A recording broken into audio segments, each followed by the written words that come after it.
nagkuan ka, nag-collect na ka? Kiniyar ka ng email.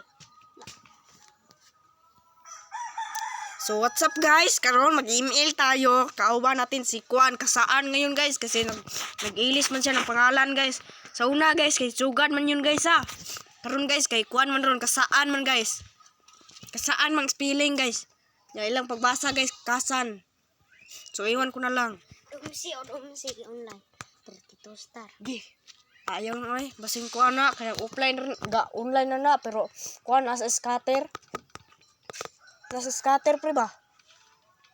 Nana scatter kedua oy. Let's go. So yun guys, ang ngit. So pabaa lang natin ng kunti. Ayan.